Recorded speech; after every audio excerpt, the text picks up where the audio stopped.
Ada seseorang kaya raya dengan harta yang tidak akan habis dimakan 7 turunan. Orang kaya ini didatangi malaikat. Suatu ketika, malaikat pencabut nyawa datang ke orang kaya tersebut dengan menyamar sebagai orang miskin. Malaikat yang menyamar itu mengetuk pintu dan berkata, "Panggilkan pemilik rumah ini." Para pelayan di rumah itu justru menertawakan dan membentak malaikat yang menyamar tersebut. Mereka mengira malaikat itu datang untuk mengemis. "Anda siapa? Anda miskin tidak layak ke sini, bertemu Tuan kami," hardik pelayan, lalu menutup pintu. Malaikat itu diam. Ia mengetuk pintu kembali. "Sampaikan saja kepada tuanmu, aku malaikat pencabut nyawa," tuturnya. Dari jauh, si orang kaya itu ternyata mendengar perkataan malaikat pencabut nyawa yang menyamar itu. Orang kaya itu lemas bukan kepalang.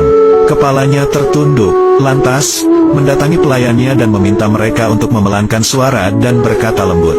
Orang kaya itu menyadari umurnya sudah tidak lama lagi. Ia akan segera pergi meninggalkan dunia. Tak lama, keluarganya pun datang. Seakan tidak percaya orang yang terlihat miskin dan kotor itu merupakan malaikat. "Segeralah berwasiat, aku akan segera mencabut nyawamu sebelum kau sempat keluar rumah," tutur malaikat kepada orang kaya. Tak lama, orang kaya itu pun wafat. Sontak, para keluarga histeris dan menangis. Bahkan, beberapa dari mereka menawarkan harta kepada si miskin yang ternyata malaikat pencabut nyawa. Akhirnya, mereka tahu, ternyata harta tidak bisa menyelamatkan si orang kaya. Para keluarga itu lantas mengeluarkan hartanya, mengeluarkan segala isinya berupa emas dan permata, lalu berkata, "Terlaknat kalian, harta-harta tidak berguna, bikin kami melupakan Allah. Kalian tidak bisa menolong kami," hardik mereka. Tiba-tiba harta itu berubah bentuk. Emas dan permata itu berdiri. Ia berkata kepada kerabat orang kaya itu, "Duhai orang kaya, salah jika kalian mencaci maki kami. Aku sudah membuat derajat kalian tinggi. Kami telah membuat kalian punya kedudukan sama dengan raja-raja dan tuan-tuan. Lihatlah ketika keluarga kalian meminang seseorang yang kalian kehendaki, bukankah langsung disetujui? Itu karena harta kalian. Lalu, bagaimana nasib seorang saleh yang juga ingin melamar seseorang yang kalian pilih itu? Mereka gagal karena harta kalian menghalanginya.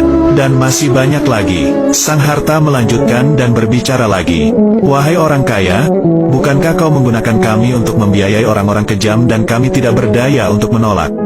Wahai orang kaya, jika kau memilih menggunakan kami untuk berbuat baik, kamu akan dapat kebaikan. Sedangkan jika kami digunakan untuk kejahatan, maka kamu akan mendapatkan celaka," terang si harta menjelaskan. Begitulah kisah harta yang berbicara. Malaikat pencabut datang dan ternyata harta tidak bisa melindungi dari orang kaya, seberapa kaya pun orang tersebut. Kisah ini diceritakan oleh ulama Imam Ibnul Jauzi, Uyun al-Hikayat min Kohas es Solihin wa Nawadir az-Zahidin.